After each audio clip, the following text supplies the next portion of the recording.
E aí galera, beleza? Como é que vocês estão? Meus amigos, no vídeo de hoje tem muita coisa pra gente falar. Vamos abrir o vídeo comentando algumas notícias do governo, desmentir algumas coisas, comentar também sobre o Aras aqui nesse aspecto, porque parece que o pessoal aí da CPI da pandemia, né, mandou muita coisa, mas no fim não mandou nada. O Aras falou que tá esperando até agora as provas contra Bolsonaro. Depois disso, vamos continuar no âmbito jurídico, porque ontem um dia foi bem movimentado. Temos aí questões que envolvem Felipe Barros, né, o deputado, as falas dos ministros, Bolsonaro que inclusive falou sobre eles, né, coisas que envolvem as urnas, invasão russa, enfim, confusão grande. Vai comentar bastante, tem uns áudios aí, mostrar a fala de Bolsonaro, para depois adentrarmos mais propriamente na Rússia. Gente, se anteontem a imprensa brasileira teve que lidar com memes e já foi um sofrimento, no dia de ontem eles tiveram que lidar com a realidade. E a realidade foi muito mais dolorosa do que os memes, porque Bolsonaro saiu de lá, né, da Rússia, com algumas vitórias e alguns acertos, né, algumas conquistas bem importantes para o Brasil. A gente vai comentar sobre isso. Depois, já conectando o assunto Rússia, tem um comparativo interessante. Isso é uma matéria internacional comparando Bolsonaro com Lula, com Dória e a relação internacional que eles mantêm com determinado país. Não é a Rússia não, é do lado do chefe do João Dória, enfim. É interessante isso, até se liga com um encontro que o Lula teve recente aí com a turminha do PSD. Depois a gente vai falar propriamente do Lulinha e temos aí uma atualização sobre pesquisa, né? Um diferencial, a nova pesquisa do Poder Data, que eu quero comentar algumas coisas com vocês e falar de algumas movimentações do pessoal da esquerda. Depois disso, temos mais informações sobre fake news, PL 2630, ver o que é que tá passando aí, né? Como é que alguns grupos estão se posicionando sobre o tema, é importante. Discutir sobre a PL em si e também quero, se dá tempo, comentar de algumas coisas ligadas à direita. E por fim, um último tema, que seria assim, coisa mais internacional, poder, controle, estaria ligado até a questão do Canadá. Não sei se vai dar tempo, se não, né, de comentar depois, porque é mais uma reflexão aí, no dia que encaixar, encaixou. E vamos começar aqui, né, no nosso primeiro tema. Vejam só. O pessoal da Secom ontem postou isso daqui lá no Twitter, eu achei bem interessante, porque ao longo do dia eu tinha visto alguns veículos de imprensa atacando o governo. A Secom fala o seguinte, ó, é mentira que o Brasil retrocedeu no ranking de liberdade econômica da Heritage Foundation. Aí ele traz aqui duas matérias, nessas matérias de anteontem, do dia 15, uma antagonista, que é o Grupo Cruzoé, né, a revista do Sérgio Moro. Brasil retrocede em ranking que mede liberdade econômica. A Heritage Foundation colocou o país na posição 143, lugar atrás de vizinhos sul-americanos como Colômbia, Paraguai e Uruguai. E o valor que é do Grupo Globo, a mesma coisa. Brasil recua em ranking de liberdade econômica da Heritage Foundation. Mas, qual a verdade dos fatos? Bom, na verdade, desde 2019, o Brasil não para de subir no ranking. E tá lá, ó.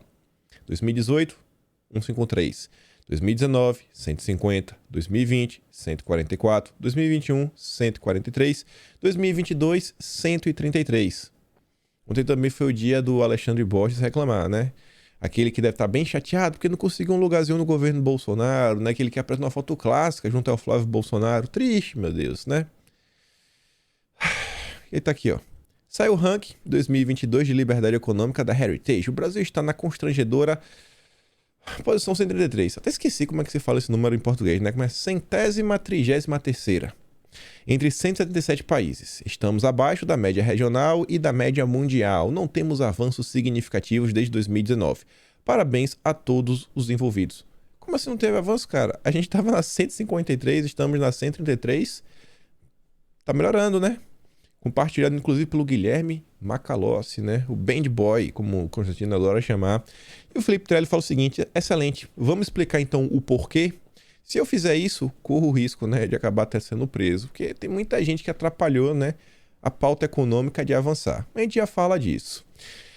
A Secom deixou um link para checar, para mostrar que eles realmente, a Secom está trazendo a verdade, as pessoas estão mentindo sobre o Brasil. Você vê, ó, essa imagem aqui de cima é do relatório de 2021, posição 143, e em 2022, posição 133, ou seja, subiu 10 posições. Está muito aquém, eu acho que o Brasil deseja, mas foi uma mentira deliberada, né? Será que vai chegar algum checador de fato para falar, ó, é fake news, é fake news? Óbvio que não, né? Como estão criticando o governo, vale de tudo. E aí, vejam só, pessoal que tem indignado, somente o pessoal do antagonista, né, a turma do Sérgio Moro, eles deviam comentar sobre isso daqui, ó. É por essas razões que as coisas no Brasil não avançam. Venda da Eletrobras é crime de lesa pátria, diz a Gleisi Hoffmann. Na liberdade econômica, não pode vender nada. Aí a Elisa fala, pronto. Se vender a Eletrobras é crime de lesa pátria, roubar a Petrobras é o quê? Esse chilique todo porque o TCU aprovou ontem por 6-1 a primeira etapa da privatização da Eletrobras. O único voto contra, Vital do Rego, nomeado pela Dilma. E aí, falando em crime, crime você tem que ter uma prova, né, para você poder enquadrar a pessoa. O Augusto Aras, ele foi na CNN, deu uma entrevista lá pro William Vac, e foi questionado sobre a CPI, sobre os processos, anda, não anda, etc. E aí o Metrópolis fez aqui um breve resumo, né, para tristeza do Randolfo Rodrigues, do Omar, do Renan e toda aquela turminha. Aras diz que a CPI não apresentou provas de omissão do governo. O Procurador-Geral da República, Augusto Aras, declarou que a CPI da pandemia não apresentou provas concretas sobre a omissão do governo federal durante o período de crise. A afirmação foi feita durante a entrevista da CNN nesta terça. Aras disse ter recebido apenas um HD com informações desconexas e desorganizadas. Pega um monte de arquivo junto só, tá aí dentro. Onde? Naquele momento, a CPI dizia entregar as provas que estariam vinculadas aos fatos de autoria daquelas pessoas indiciadas. Ocorre que não houve entrega dessas provas. A PGR recebeu um HD com 10 terabytes de informações desconexas e desorganizadas. Gente, 10 terabytes. Deixa eu ver como eu consigo colocar para vocês. Eu vou chutar lá, mas lá para cima. Eu vou falar que é só imagem. Só imagem. Vamos colocar a imagem tem 1 megabyte, que já está um valor muito alto. Então, assim, que cada 100 megas seriam 100 imagens. Então, 1 giga, você teria o quê, né? 1000 imagens. 1 tera, você teria 1 milhão de imagens. A gente estaria falando de 10 milhões de imagens, 10 milhões de páginas, na melhor das hipóteses. Você joga assim, ó, tá aí. Tá aí no meio, tem 10 milhões de páginas. Vai e procura. E você tem que juntar tudo mais. Aí fica difícil, né? Quem tem a prova... Gente, prova normalmente tá aqui, ó. Às vezes em 3, 4 linhas você bota aqui, ó. Tá provado. Né? Cabalmente. Tá aqui, ó. Temos a prova do crime. Quem precisa falar demais, né? Porque na maior parte do tempo tá lidando com narrativas. A gente sabia disso desde o princípio, né? E um fato relevante sobre a questão da CPI, que a Anitta aqui pontua, que é o seguinte, ó. A matéria aqui é antiga do ano passado. Durante a CPI da pandemia... Integrantes aumentaram em 68% gastos com cota parlamentar. E a Anitta responde até a Lisa falando, ó, gastos bilionários, é porque a Lisa trouxe um recorte do Augusto Aras, com o William Vac. Gastos bilionários e não contrataram nenhum estagiário para montar um PowerPoint, né? Inúteis. Gastou e não consegue nem organizar as provas. Dia triste aí para a turminha da esquerda. Continuando na justiça... Tema seríssimo, né? Eleições de 2022, até o momento aí, né? Tudo corre para acontecer, acho de forma bem calma, bem tranquila. Ano passado teve a discussão sobre o voto auditável, vocês devem lembrar, o voto impresso auditável. E quando isso aconteceu na época, Bolsonaro fez uma live, inclusive, junto com o Felipe Barros. Eles comentam sobre um relatório da Polícia Federal que fala sobre uma questão que teve no passado e tudo mais. Eles estavam falando que era sigiloso, não era, estava errado, não estava errado, é crime por ter divulgado, não é crime. Estava nessa discussão. E ontem foi a vez da Procuradoria da Câmara dar um parecer sobre o caso. O que, que eles acham do que aconteceu? O Felipe Barros, ele é culpado, ele não é, ele é criminoso, ele não é, pode ser indiciado, não pode? E uma matéria aqui da Gazeta do Povo fala o seguinte: a Procuradoria da Câmara diz que Felipe Barros não cometeu crime ao divulgar o inquérito. A Procuradoria da Câmara, órgão interno que faz a defesa dos deputados em suas atividades parlamentares, afirmou em parecer que o deputado Felipe Barros não cometeu crime ao divulgar inquérito da Polícia Federal sobre evasão hacker ao sistema do Tribunal Superior Eleitoral em 2018. Lembrando, é um parecer, isso aqui não é uma decisão final, isso aqui não é uma sentença, ó, aqui, ó. Felipe é inocente. É um parecer, né? O órgão da Câmara que defende os deputados. Mas eu acho que é relevante, né? São pessoas aí especializadas no direito, né? No direito. São realmente, assim, operadores do direito. considerou que a própria instauração de uma investigação contra ele, em razão da divulgação no âmbito do Supremo Tribunal Federal, constitui uma violação do livre exercício do mandato e serve como instrumento de perseguição política por sua posição a favor do voto impresso no país. O órgão defendeu o arquivamento do inquérito aberto pelo ministro Alexandre de Moraes a pedido do Tribunal Superior Eleitoral. Afirmou que, ao enviar ao deputado cópia do inquérito sobre o ataque hacker, o delegado do caso não informou que havia qualquer sigilo sobre o documento, que esvazia a imputação de que teria cometido crime de violação de sigilo funcional, como sustenta a delegada Denise Ribeiro, que o investigou. A parte que eu achei mais interessante, essa parte daqui, ó. Além disso, a Procuradoria argumenta, com base em regras do regimento da Câmara, que era dever de Felipe Barros dar publicidade ao inquérito, uma vez que ele foi obtido a partir de requerimento aprovado pela comissão especial que debatia o voto impresso. Então, pelo regimento da Câmara, Felipe Barros ele era obrigado a dar publicidade. Aí eles colocam lá, né, que abre aspas. As cópias enviadas ao relator da PEC 135/2019, o próprio Felipe Barros, se sujeitam à regra geral da publicidade, sem qualquer distinção, com outros documentos externos recebidos pelas comissões da Casa. Daí que qualquer pessoa poderia solicitar à comissão especial acesso ao conteúdo, que deveria ser cumprido nos termos da Lei de Acesso à Informação, LAI, o número da lei, 12.527/2011, disse a Procuradoria. Sobre esse processo como um todo, a AGU também, no passado, já se posicionou no mesmo sentido bem similar no que está aqui, não conseguem ver um crime praticado por Felipe Barros, também não vem pela parte de Bolsonaro, e vamos esperar para ver, né? Mas é um assunto que vocês podem ver, a gente recomeça o ano de 2022 com essa confusão, né? O pessoal achou que tinha resolvido, não estava, e ali acabou na comissão, a Câmara, depois da comissão teve a votação na Câmara, não foi aprovado, mas está aí. Parece aí que teremos mais alguns capítulos, é só a gente observar, né, as últimas semanas, as matérias que foram nas imprensas, as entrevistas. E no dia de ontem também teve uma pequena coletiva de imprensa com os ministros do Supremo, que também fazem parte do TSE. Eles afirmaram algumas coisas sobre o processo eleitoral. Bolsonaro já respondeu. Antes de eu explicar, assim, eu podia explicar tudo, tintim por tintim, mas tem um vídeo que eu achei que foi bem legalzinho, do Augusto Nunes com o Bolsonaro, que aqui já está o resumo completo. O que um lado disse, o que Bolsonaro respondeu, e vida que segue, e a gente vai continuando.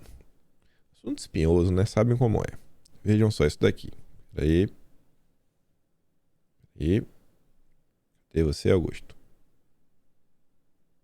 Não baixei o vídeo de novo, velho. Tá demais esses dias. Dá um pause.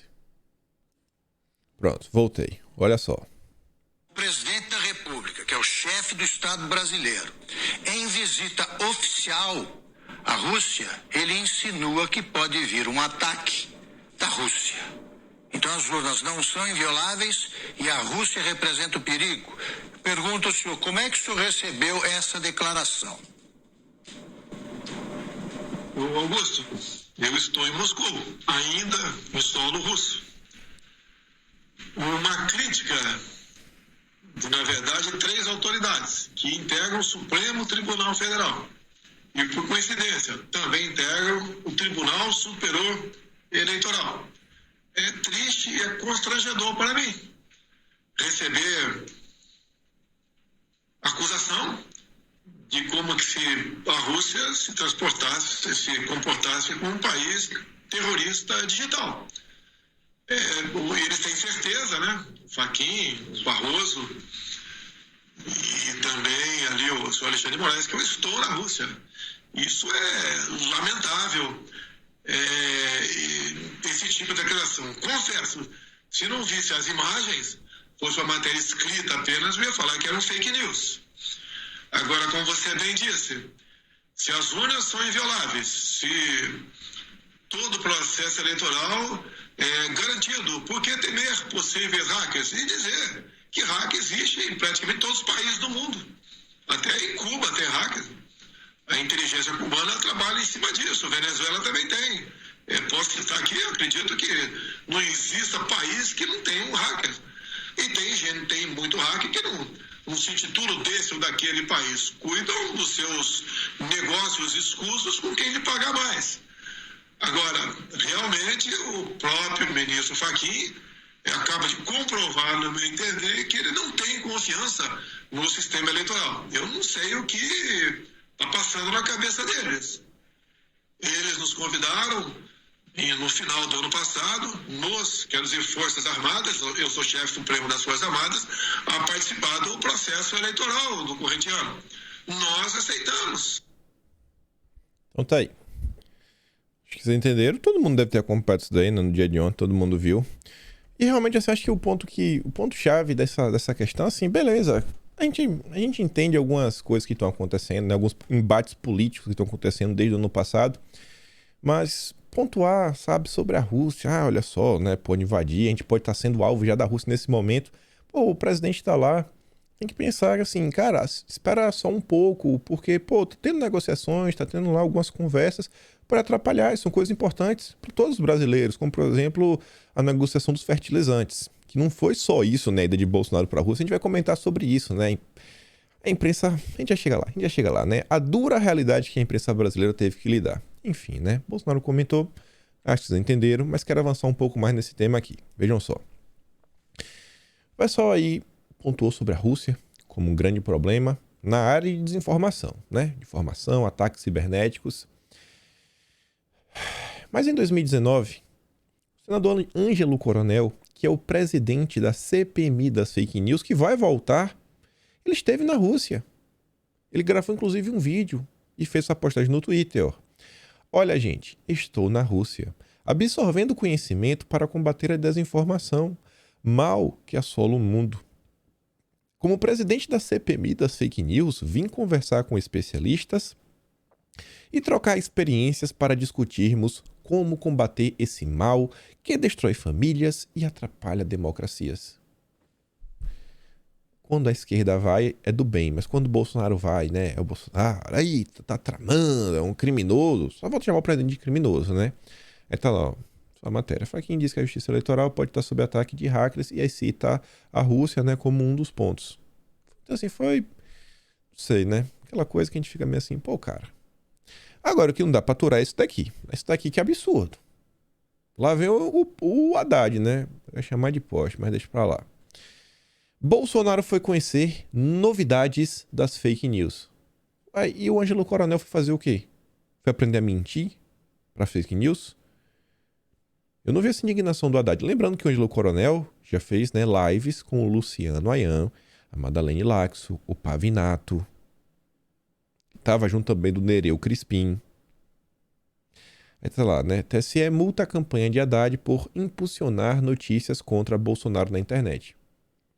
O cara que foi condenado por, né, mentiras, por fake news, tá acusando o Bolsonaro de fake news. É o Brasil. A hipocrisia reina. Na verdade, a hipocrisia reina dentro da esquerda no mundo inteiro. E tá lá o tweet que ele fez, ó. As viagens de Bolsonaro ao exterior, inclusive a Rússia, tem um único propósito: conhecer as últimas novidades no campo de disseminação de fake news. Só a mentira sustenta seu projeto de poder. Quem foi condenado foi você, Haddad. Será que só foi isso daí? Vamos ver o que Bolsonaro foi fazer na Rússia. E aí o Constantino colocou aqui um comentário que eu achei bem pertinente, bastante pertinente mesmo, que envolve, inclusive, a live de Bolsonaro ontem. Foi uma baita live, né? Um baita comentário que Bolsonaro fez sobre diversos assuntos. E aí, o que eu ia falar, né? Vejam só, hoje eu falo o seguinte, ó. Se Bolsonaro falasse o que está tendo a oportunidade de falar na Jovem Pan durante o Jornal Nacional, lá da Globo, todas as narrativas furadas do Bonner iriam por água abaixo em minutos, deixando uma cara de constrangimento enorme no apresentador. Jornal Nacional, eu acho impossível. Acho impossível. Mas, né?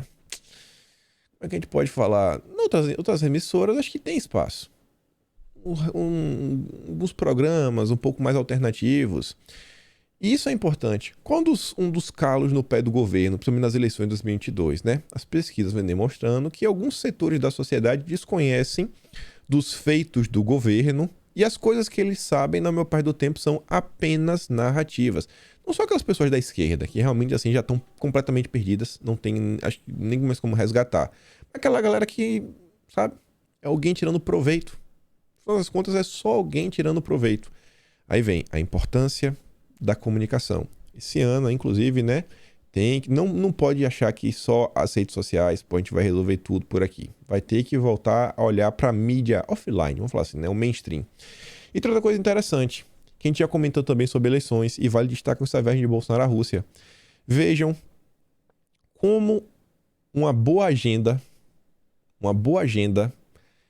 traz boas notícias, bom conteúdo, engajamento. Olha a quantidade de memes que rolaram. Olha a quantidade de vídeos, sabe? Olha a quantidade de notícias que rolaram, notícias positivas que a gente compartilhou nas redes sociais. A imprensa teve que mostrar Bolsonaro, né? Juntinho, mas juntinho mesmo com Putin, de frente do Macron. A gente vai comentar sobre isso. Olha como uma boa agenda faz grande diferença. E aqui já fazendo uma transição para o nosso próximo tema, né? Temos aqui algumas imagens. Fernando Henrique com Putin, Lula com Putin, Dilma com Putin, Temer com Putin e agora Bolsonaro com Putin. E a Elisa fala: as relações diplomáticas entre Brasil e Rússia sempre existiram. Bastou o atual presidente da República, Jair Bolsonaro, viajar para a Rússia, atualmente um dos 15 maiores parceiros comerciais do Brasil, para o encontro ser tratado como crime. Agora não pode ir mais. E é sobre isso que a gente vai falar, né? Tava todo mundo querendo ver como é que ia ser o encontro dos dois. Teve uma foto que viralizou o mundo, que foi a foto ali abaixo, né? O Putin de um lado, o Macron do outro, assim, cara, sai de perto de mim. Sai de perto de mim. Aí quando é com o Bolsonaro, ó. Ei, rapaz, tá de boa lá, os dois de perna aberta, vida que segue. Mas o Brasil é a pária internacional, como eles tentam vender, né? Tá bom, beleza. O Bolsonaro fala o seguinte, ó. Esse é o prestígio internacional do presidente. Mas a imprensa vai falar sempre o contrário. E aí as pessoas ontem trataram de relembrar algumas coisas, né? Os super especialistas, né, do Brasil, você vê aqui o Rodrigo Bocardi, se o Macron, olha só, o Macron, né, o queridíssimo da imprensa, que tomou todas que tinha que tomar, tinha um passaporte, né, e usa máscara, foi uma mesa dessa. Vamos ver amanhã qual o tamanho da mesa. Vai ser onde essa mesa? Na pista do aeroporto? Não teve mesa, né, cara? Com Bolsonaro, né, que não tomou, não tá de máscara, né? Que dor, né, irmão? Doeu, né? Doeu. A imprensa que tava revoltada com o meme sentiu, né? Mais uma pancada. Essa foi no queixo. A triste realidade, né? A mais clara e cristalina realidade. A Vera Magalhães, o mesmo discurso estava na CVM, né? Com a regatinha assim, acho que azul escuro, azul marinho. Mesmo discussão nos últimos dias. Teve esse print aqui que ontem, inclusive, viralizou. O print da Elisa. Pouca gente deu os créditos pra Elisa, né? O pessoal tudo aí, o kibando, né? O kibá é você pegar uma montagem de alguém e usar como se fosse sua. Mas a Elisa, ela coloca esse meio olhinho aqui. E ela faz esse padrão aqui de texto que quando olha, ela fala, ó, lá vai a galera metendo a mão. Mas ela relembra aqui, né? O Globo e a realidade. A Globo, meu Deus, é o Anselmo, né? O Anselmo Góes. Qual será o tamanho da mesa de Putin para receber o negacionista Bolsonaro? Teve mesa não, viu? Teve mesa não. Teve só essa mesinha de centro aqui, ó. Essa mesinha de café. Só para uma pequena formalidade. Imagina o ódio desse pessoal, né? O ódio da imprensa. Chora mais, chora mais. Aqui foi a capa do... Olha só a capa do jornal O Globo. Deixa eu ver se eu consigo ver o dia. Dia 16, foi de ontem. Aqui tá pequenininho demais. Dia 16. Dia 16. Eu ainda tô conseguindo enxergar bem de perto. De meio longe assim não tá tão bom. Você vê aqui, ó. Destaquei em vermelhinho. Bem, com um mesão desse tamanho, não corro o risco de me comunistar. Doeu, né? Pior que tá até aqui a data, 16. Doeu, né, Globo? Doeu. Pra que foram reclamados os memes, né? Matéria do Valor, que também é do Grupo Globo, do dia 15. Bolsonaro fará novo teste que definirá formato de encontro com Putin. Aí tá lá no final falando o seguinte, ó. O brasileiro será recebido na mesa gigante, com 6 metros, assim como o presidente francês Emmanuel Macron e o chanceler alemão, o Olaf Scholz, acho que é assim que se pronuncia, o cara ligado à esquerda. Doeu, hein? Mas calma que não para por aí. Se fosse só, estava bom pra imprensa. Se fosse só, estava bom. Que eu só quero comentar uma coisa, né?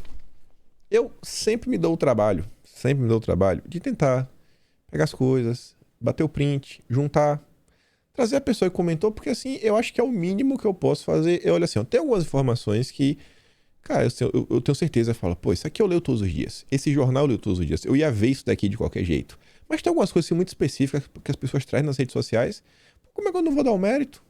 O que custa? Sabe assim, não te desmerece em nada, você só se engrandece. E a pessoa que teve o trabalho, ela fica feliz e com mais vontade de produzir. A Anitta, ela comentou o seguinte, ó, galera, não dá nem like no tweet, não dá nem like, mas quiba o print em 1 minuto. Depois não sai porque toma um bloco. Ontem teve uma deputada, né? Ela não apenas, por exemplo, a Elisa, eu tenho certeza que nem liga pra essas coisas, mas eu me incomodo. A deputada, ela pegou o print da Elisa, que botou o comentário de um cara, como se fosse o cara que fez, e ainda botou a marca d'água dela. Falei, mas rapaz, bicho, deputada, compartilha, deputada. Não coloca a tua marca d'água não, a gente sabe que você tem uma equipe, né, de assessores que você paga pra eles fazerem isso, mas compartilha, ajuda os perfis da direita a crescer. A esquerda faz isso, a esquerda compartilha perfis, mas é um monte de marca d'água, né? Não, é marca d'água pra tudo, que isso me incomoda bastante. Tem vezes que, inclusive, eu tento melhorar o print. Acho que não tá tão bom aqui não. Deixa eu dar aqui uma corrigidinha. Tem um exemplo no vídeo de hoje. Eu já mostro. Aí você vê aqui, ó. Sobre o dia de ontem. Quando a esquerda tenta fazer, acho que um meme. Isso aí tem cara de meme, né? Dá errado. Lá vem o antagonista. O presidente brasileiro era o único sem sapatos sociais. Qual a relevância disso? Zero. Carlos fala, a revista Tititi do Serginho, meu Deus, quando não é fake news, é ódio e fofoca.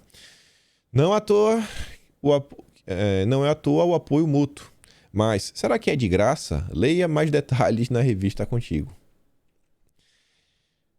E a Folha de São Paulo? Fernanda Torres. Global, hein? Ex-global. Ainda tá na Globo ou é ex-global? O Putin estar por trás do livre NZismo de Monark e de idiotices do tiozão do pavê. Presidente russo é contra a democracia ocidental com seus direitos universais e seu apego à liberdade de expressão. O cara é contra a democracia porque ele é apegado à liberdade de expressão. É sério? Meu Deus, a esquerda nunca deixou tão claro que eles defendem, né? Eles não querem liberdade de jeito nenhum. De jeito nenhum. A gente vai comentar isso lá na frente da PL 2630. Eles querem calar todo mundo. Isso aqui não é discurso de ódio, isso daqui não é nada. Tá? Ainda teve isso daqui. Seria desinformação, sabe? Uma mentira. Não uma mentira, né? Mas uma indução nas pessoas que estão lendo o artigo para entenderem uma coisa que na verdade é outra. A Folha de São Paulo solta essa manchete aqui, ó. Bolsonaro inicia programa em Moscou homenageando soldados comunistas. Veja vídeo. Aí você vai dar uma olhada, né? O presidente Jair Bolsonaro iniciou seu dia de programação oficial em Moscou nesta quarta-feira, dia 16, como todo chefe de Estado que visita a Rússia. Ah, tá, né? Entendi. Então não é que Bolsonaro foi homenagear comunistas. Bolsonaro ele faz uma agenda que todo chefe de Estado faz. Entendi. O que ele foi fazer? Ele realmente foi homenagear comunistas? O que realmente aconteceu? É a minha verdade, né? Na cerimônia de aposição de uma coroa de flores no túmulo do soldado desconhecido. Sob a construção de 1967, repousam restos mortais dos defensores de Moscou que seguraram os invasores NZ a poucos quilômetros da capital. Foram pessoas comuns, que a gente não sabe qual a ideologia dessas pessoas, que lutaram contra o pessoal do NZ e entregaram as suas vidas. Mas para a Folha de São Paulo, né, o importante é lacrar contra o presidente. Né? Na hora de cancelar o Monark, o Kim Kataguiri e tudo mais, pelas falas que realmente são repugnantes, eles são os primeiros.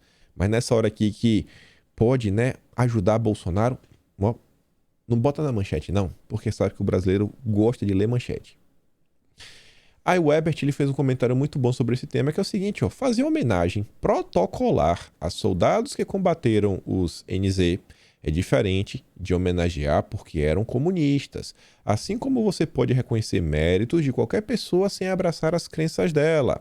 Mas quem não entende a diferença entre um meme e uma notícia falsa, não vai entender isso. É a imprensa brasileira. O Bolsonaro estava lá fazendo a live, né? E a Anitta postou o seguinte: a live foi feita direto da Rússia. Tá com áudio e vídeo melhor do que as do Brasil. Vai entender. Aí depois ela postou essa foto aqui, ó. Ah, tá explicado. Tava lá, né? O homem oculto. Parece Carlos Bolsonaro, né? É, o Carlos Bolsonaro tava lá. A imprensa chiou sobre a ida dele, chiou. E aqui é até um exemplo do que eu tava falando, né? Do print. A Bia trouxe esse print aqui, mas, por exemplo, ela não botou a... Ela tava aqui com o Estadão, mas não tinha data. Aí eu pego aqui, eu boto a data em cima, cara. Eu só complementa, sabe? Mas tá aqui, ó. Pô, tá Bia. Obrigado, Bia. Eu não teria visto isso daqui. Eu não lembraria. Eu não sabia que o Lula, né, tinha ido visitar os comunas. Inclusive, por causa dessa matéria, isso me chamou a atenção. Fui dar uma pesquisada e achei uma matéria interessante, que é um dos temas do nosso vídeo de hoje. Mas ela fala o seguinte, ó.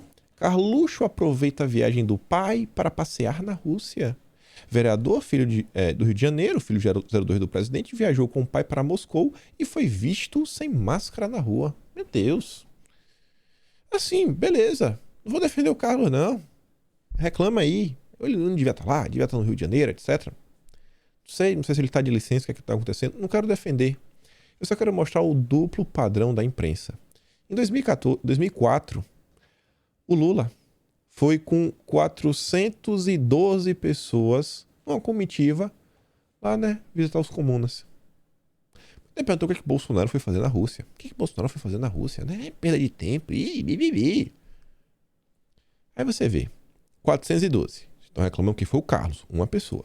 Mas na do Lula, tava lá o Agnello Queiroz, até então, ministro do esporte. O que isso tem a ver, cara? Assim... Beleza, a gente vai fazer uma parceria, mas você entende? A imprensa que tava chiando porque o Mário Frias é lá o pessoal da cultura.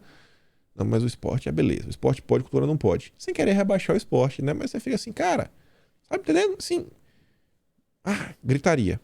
E ainda foi, junto com o Lula na época, o Aécio Neves, Geraldo Alckmin, Paulo Artung, Wellington Dias. Aí você perguntou, foi fazer o que lá também, né?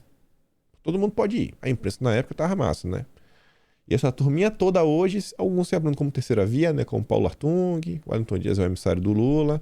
Você vê, né, que essa turma tá junta e misturada, pelo menos desde 2004, são todos amigos. Lula e Geraldo Alckmin estavam juntos. Aí a imprensa ontem tava liberado memes, né? Mas só os memes para tentar, né, criticar Bolsonaro. Tá lá, ó. Bolsonaro é chamado de comunista em memes. Crítico ferrenho do regime, presidente participou de cerimônia em homenagem com referência ao passado comunista da Rússia. Não foi isso. Não foi sobre isso. A Elisa fala, né? Memes do bem, narrativa mentirosa em relação ao presidente, né? Sobre a questão lá do soldado desconhecido. Esses memes podem, mas os outros são proibidos. Os outros são proibidos. No dia de ontem, no final da noite ainda, ó, 11h10 da noite, o Globo ainda me solta essa. É fake que Putin disse em vídeo que desistiu de atacar a Ucrânia após conversa com Bolsonaro. A gente fala, cara, mas ainda esse assunto, sabe? É sério, vocês ainda estão falando disso. Tá com delay, né? Cara, a gente já terminou de falar isso tem tanto tempo. Mas bom, antes o problema fosse os memes, né? Como falei, a imprensa brasileira teve que lidar com algumas verdades.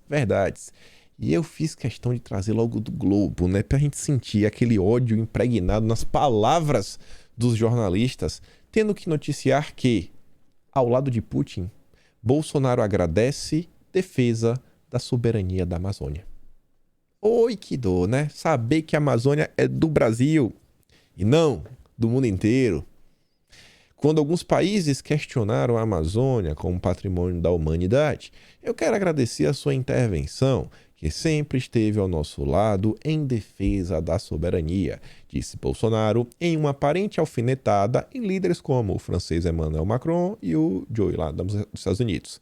Críticos da política do governo brasileiro para a Amazônia que já insinuaram que o Brasil poderia perder o controle sobre a floresta se permitisse sua destruição. Sentiram, né? Mas sentiu demais. Aqui, ó, G1, Globo também. Rússia apoia Brasil como membro permanente do Conselho de Segurança da ONU, diz ministro russo. A Rússia apoia a inclusão do Brasil como um membro permanente do Conselho de Segurança da Organização das Nações Unidas, afirmou o ministro de Relações Exteriores russo, Sergei Lavrov, após se encontrar com Carlos França, o ministro da mesma pasta no Brasil. Conversaram sobre a questão da agricultura, fertilizantes, defesa, comércio, se encontrou com empresários Bolsonaro, apoio sobre a soberania da Amazônia, apoio para um assento no Conselho Permanente, né, de Segurança da ONU. Viu? A imprensa teve que lidar com algumas verdades duras. E além da imprensa, gente, teve uma coisa que, no mínimo, falta um pouco de gratidão. O ex-ministro do governo, né? Indo para a imprensa, para 2 veículos de TV, para os jornais, criticar a ida de Bolsonaro, só porque ele não é mais ele que está lá, que era desnecessário, que dava para ter resolvido tudo por telefone. Pessoal, olha hoje. Hoje é dia 17. Olha hoje. Olha como foram as últimas horas nas redes sociais. Olha como isso serviu para unir parte da direita que estava meio perdida, né? A alegria que foi, sabe? Olha os ganhos. E o cara criticou a ida de Bolsonaro. Que no final das contas, cara, sim. Bolsonaro falou o quê? A gente tá vendo o mundo, né? Mais pacificado. Se foi ou não por causa de Bolsonaro, sim. Olha a realidade, olha o que aconteceu. É puro ressentimento, né? O superconservadorismo, parece que o sentimento que constrói o superconservadorismo é o ressentimento. A ingratidão. Mas é isso, né? Vida que segue, vida que segue, vida que segue. Ainda para essa turma que acusa Bolsonaro, né? Opa, peraí, eu gosto de ver efeito. Que acusa Bolsonaro de abandonar as pautas. Abandonar as pautas. Se vendeu. Por causa daquele post lá da Bia, né? Eu fui dar um bisu nessa viagem de Lula. E, para minha surpresa, temos uma matéria recente, mas muito recente, desta semana, sobre a viagem que o Lula fez em 2004. Aquela viagem com mais de 400 pessoas. Tá aqui no Globo do dia 15, mas é um pouco antes. Tem uns 4, 5 dias atrás. Saiu na The Economist, uma revista internacional. Só que ela não só fala do Lula, ela fala do Lula, do Dória e de Bolsonaro. Quem que traiu as pautas? Vamos ver. The Economist expõe conflitos de Bolsonaro com os comunas e destaca relação do país com Dória e com Lula. Tá me ligando, não posso atender agora. Amigo meu me ligando. Falar que tô ocupado aqui. Cadê? Pronto, já mandei a mensagem.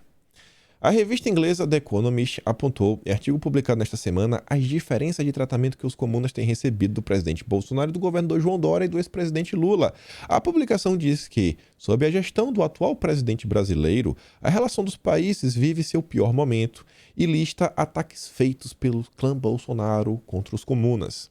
A revista afirma que o Brasil, olha só, né? O que é que eles querem que o Brasil faça? O Brasil deveria estar fazendo mais para atrair investimentos estrangeiros. O Brasil tá. E tá recebendo muito investimento. Tá, o saldo tá positivo. Mas qual é a questão, né? Eles querem um investimento específico de um determinado país. Tanto que eles citam a iniciativa do Dória de abrir um escritório comercial em Xangai para ampliar o diálogo com os comunas. É o que eles querem. Dória acredita que esse fator colaborou para fechar o acordo, né? Para trazer a questão lá do Butantan.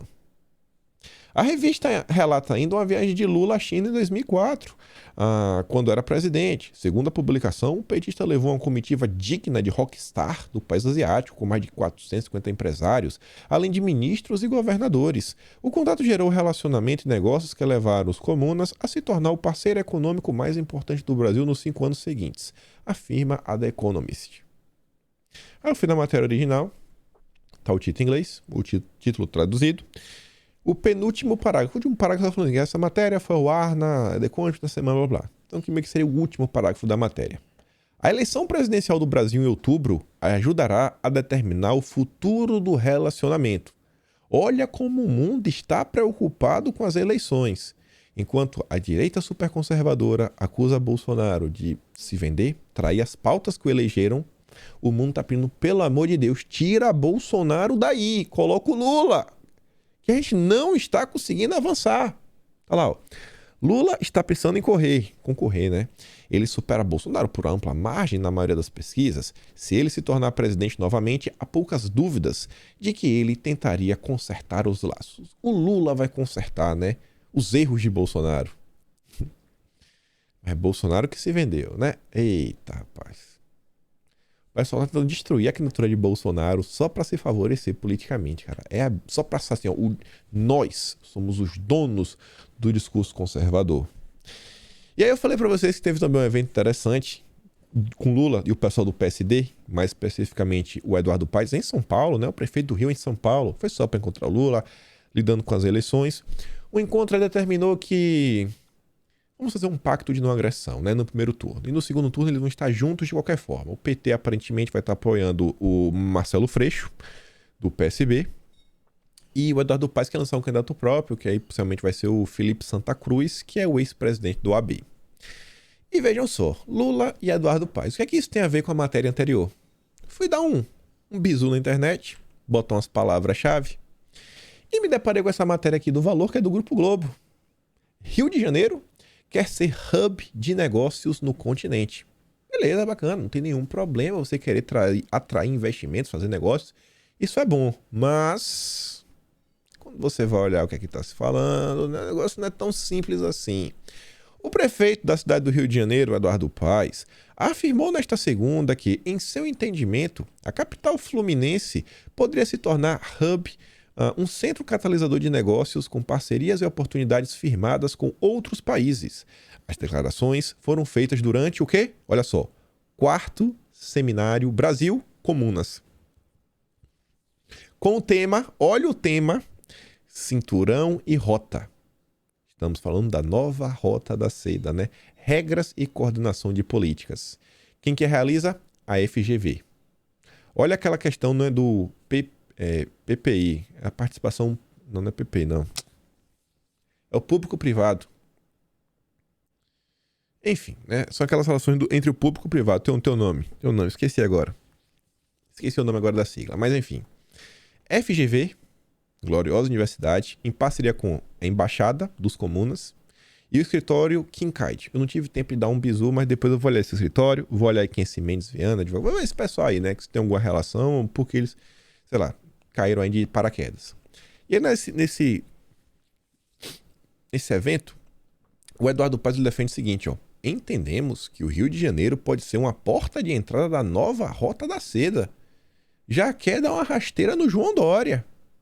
Já que Bolsonaro não quer, né, abrir as portas do Brasil, né, perder a nossa soberania nacional, quem sabe, né, pode entrar por aqui. A gente abre aqui uma portinha aqui, escondidinho, entra na madrugada, ninguém vai ver.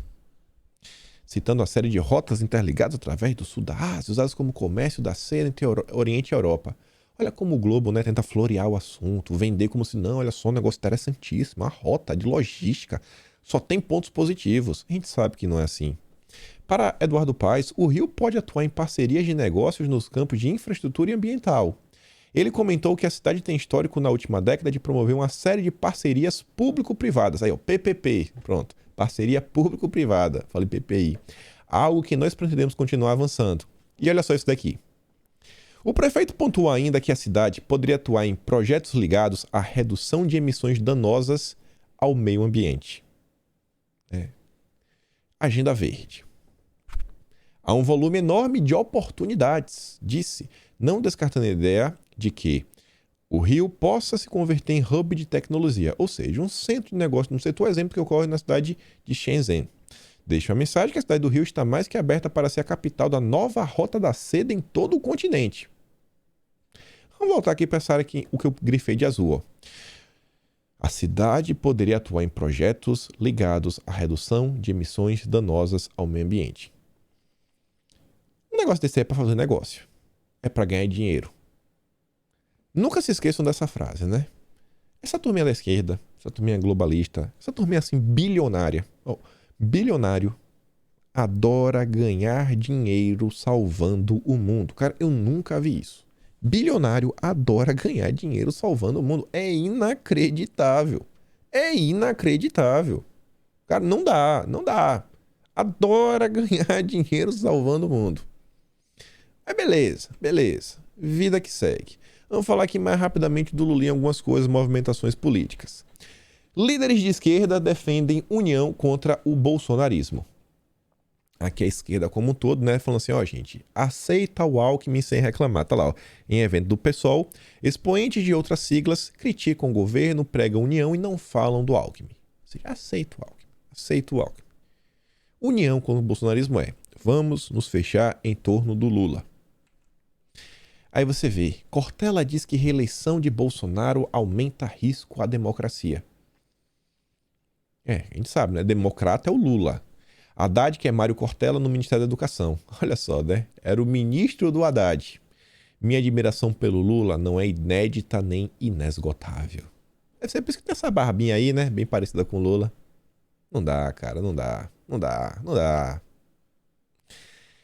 O Lula, a gente não comentou ontem, mas pra mim agora tá muito claro. A não ser que o Lula esteja planejando dar uma rasteira no Geraldo Alckmin, mas ele falou claramente nas últimas horas: falta eu me definir como candidato e Alckmin escolher partido. Se o Alckmin, como meu vice, me ajudar a governar, não vejo nenhum problema dele ser o meu vice. As divergências serão colocadas de lado, porque o desafio, mais que ganhar, é consertar o Brasil.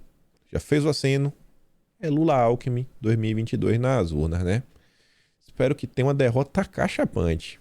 E eu acho que vai ter.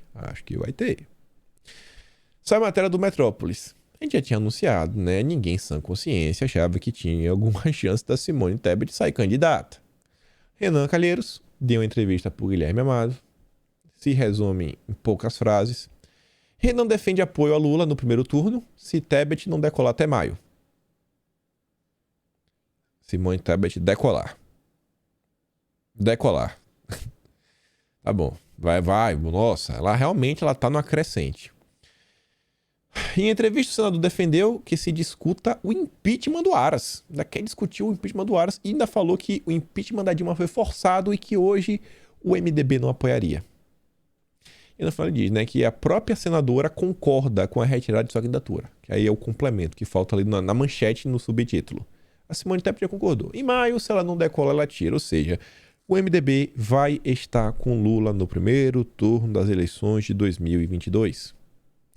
E por que isso é interessante? Isso é uma pesquisa do Poder Data.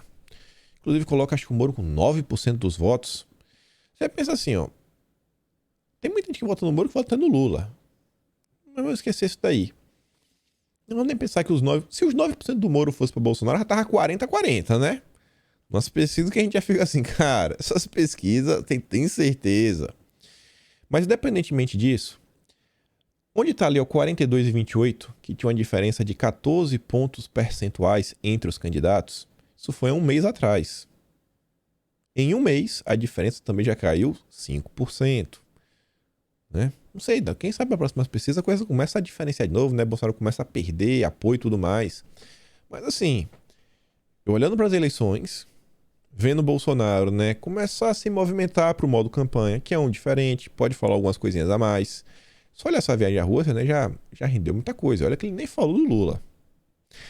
E aquele outro fator que é, até o momento, o Lula tá jogando sem nenhuma marcação. Nenhuma, zero. Não que a imprensa vá marcá-lo, mas a própria população, ela tá olhando assim, o Lula, que é aquela galera do neném, né? Nem Lula, nem Bolsonaro. Eu sou isentão, eu sou pra frente, sou pra frentex.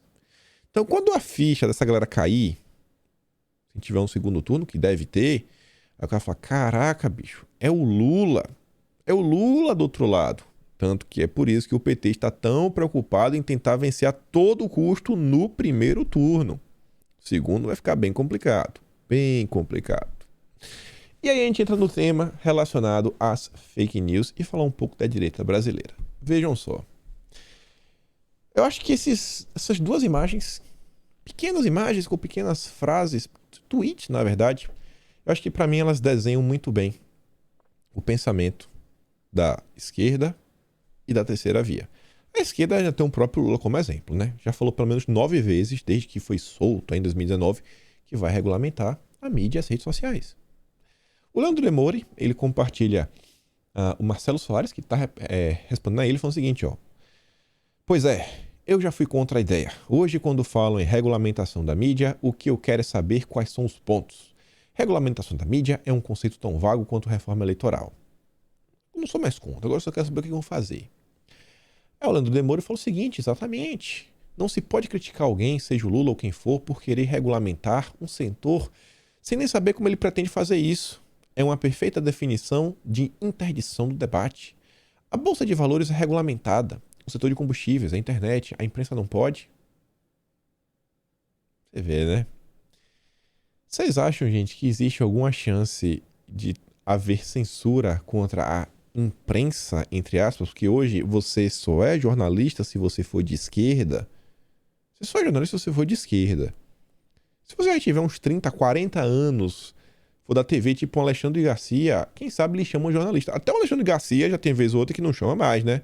O apresentador, o colunista, só não é jornalista, né? O Alexandre Garcia. Então, assim, a esquerda tá a favor, 100% a favor. E aí a turminha da terceira via, que foi um dos grandes responsáveis, a turminha da terceira via, pela perseguição contra a direita, comentou sobre o tema. O Cláudio Dantas, ele compartilha o tweet do Demore falando, como disse há pouco, sou solidário aos estúpidos. Se colocando meio contra, né? Porque ele sabe que numa regulamentação petista, a água não vai bater na canela. A água, amigo, vai passar vai cobrir ele, vai se afogar. Então essa turminha que ficou aí defendendo, né, regulamentação, perseguição, aí agora pode chegar na gente. O pessoal do PSOL ontem já falou que qualquer tentativa de diálogo com o MBL está suspensa. Aí Nando Moura, Danilo Gentili, essa turminha que adora gritar, botar o dedo na cara dos outros, né? Tá daquele jeito, né? Tá assim, ó, tá travado. Quem sabe? Vai alcançar eles também. Nós podemos ser os primeiros, né, na fila, né? Mas vão chegar neles. E aí, sobre esse tema, está sendo discutido a PL 2630. Você já conhece sobre a PL. Mas eu quero levar isso aqui um ponto, né? Para discutir um pouco de eleição. Envolve a eleição, envolve a direita como um todo. A gente olhar alguns comportamentos.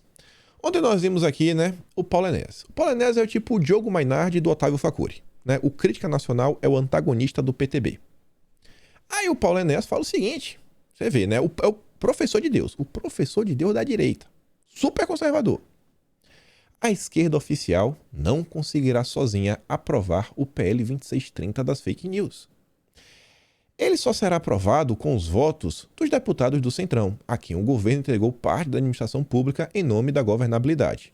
Então, peraí, quando ele fala Centrão e os deputados que o governo entregou cargo e tudo mais, né, para a administração pública, eu tô entendendo, pelo menos, que ele está se referindo, né, aos partes ali mais da base, que inclusive já vão estar com o Bolsonaro aí visando, né, as eleições. Eu acho que é isso que a gente está falando sobre, né? Que seria o caso do PP, PL, republicanos. Ainda coloquei ali o PTB, que ele tanto ama, o Paulo Enéas, junto com o PSC. Aí vejam só, né? Os gênios do superconservadorismo. Um assunto que é sério. Ele, em vez de discutir o tema, com o interesse dele, tentar desgastar Bolsonaro. Bolsonaro é um traidor. Se vendeu.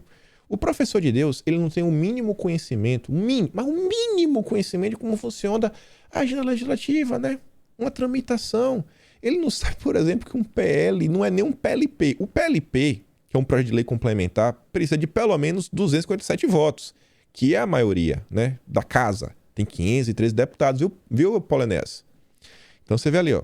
A esquerda, eu acho que ele vai discordar, né? PT, PSB, Partido Socialista Brasileiro, PDT, Solidariedade, PSOL, PCdoB, Cidadania, PV e Rede, juntos tem 150 deputados. Eles não aprovam um PLP, muito menos uma PEC. Mas aqui não está discutindo PEC. Estamos discutindo aqui nem uma PL. Uma PL, para ser aprovada, ela precisa de maioria. E a maioria ela é do quórum, do momento. Então, se no momento a gente estiver lá, sei lá, com uns 299 deputados, se tiver 299 deputados, a esquerda aprova. Então, assim, é aquele comentário que é só para causar desgaste no governo. Aí você vê. Eu coloquei aqui, olha só, eu ainda fui um cara bondoso. Que agora vai ter União Brasil, né? União Brasil é a terceira via. Eu destaquei o PSL, eu coloquei o PSL inteiro como bolsonarista, e tá lá o DEM, né? Eu separei. Então eu coloquei assim, ó, o PSD, que eu poderia colocar com Lula, mas eu botei na terceira via, né? Pra não somar com a esquerda. PSD, MDB, PSDB, DEM, Podemos do Moro, eu acho que não vai falar que o Podemos é governista, né? PROS, o Novo, Avante e o Patriota. Esses partidos juntos, ele tem 169 deputados. Se você pega esses partidos, você não com a esquerda, você tem 319. Aprova uma PEC.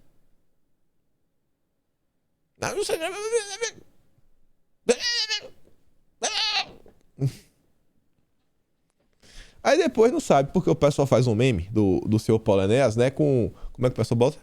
Patrono da crítica construtiva. Com certeza aí nas próximas horas vai estar lá no Twitter gritando. Gritando. Eu olho assim, eu nem respondo. Nem perco tempo.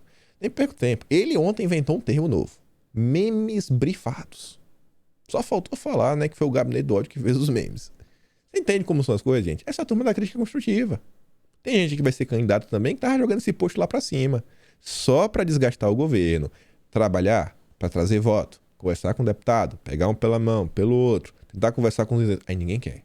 O negócio é tacar o pau no governo, tacar o pau no... Críticas construtivas. Aí lá ele também fala o seguinte, ó.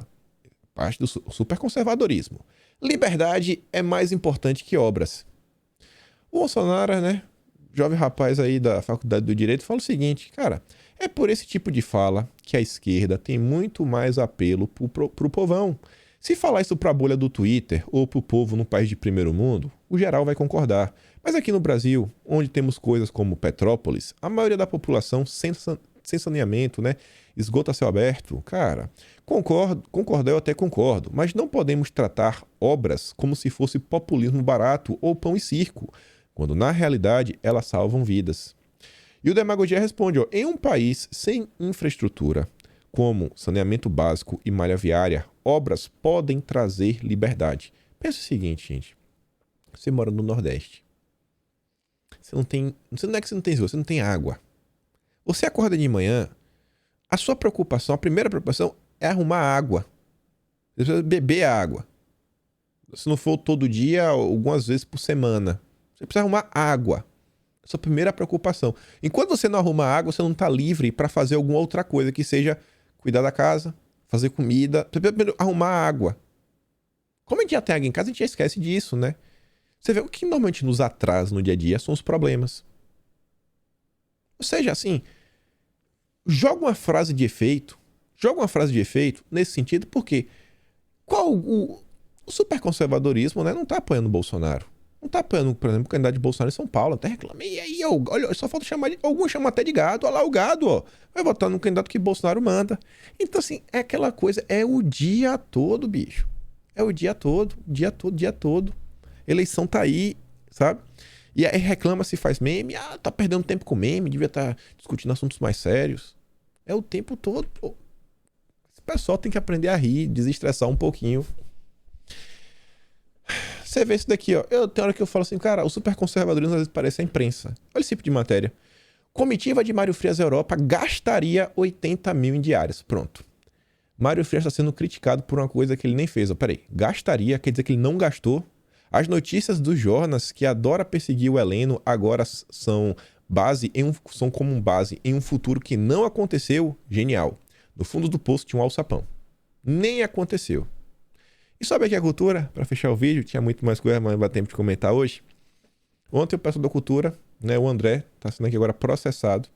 Ele falou, acabei de tomar ciência que um procurador do Acre quer que eu pague R$1 milhão por ter proibido a dita linguagem neutra na Lei Rouanet. Nas últimas horas aí, né, se meteram em várias confusões. O pessoal estão aí respondendo Deus e o mundo e tudo mais. Aí brigaram com um monte de gente. Não sei quem tá certo, quem tá errado. Só acho assim que tem alguns temas que valia mais a pena, né? Esperar um pouquinho, tentar olhar realmente o que está acontecendo, antes de fazer alguma crítica construtiva completamente infundada, que só causa aí prejuízo para o governo. Tiveram algumas críticas, inclusive, aí contra o pessoal da cultura nas últimas horas, que já tem até denúncia no Conselho de Ética. que a esquerda já pegou e já levou para cima. Se for uma mentira a denúncia, então assim, né?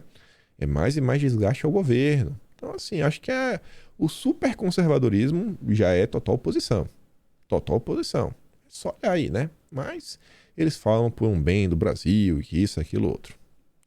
Cada um aí tira suas conclusões. Tinha uma thread bem interessante, não vou comentar no vídeo hoje, que é bem longa. Qualquer coisa eu até comento amanhã do Dom Lancelotti lá no Twitter. Quem não viu ainda, recomendo ver. Envolve cultura, lei, Rouanet e tudo mais. Mas é isso. Ficamos por aqui. Aquela curtida, né? Aquela compartilhada. Se gosta do meu trabalho, considere se tornar membro do canal. Me apoia aqui pelo Patreon. Cara, aí, né? Compartilha o vídeo, aquelas frases de sempre. A gente se vê amanhã. Aquele grande beijo, abraço, tamo juntos e valeu, meus amigos. Fui!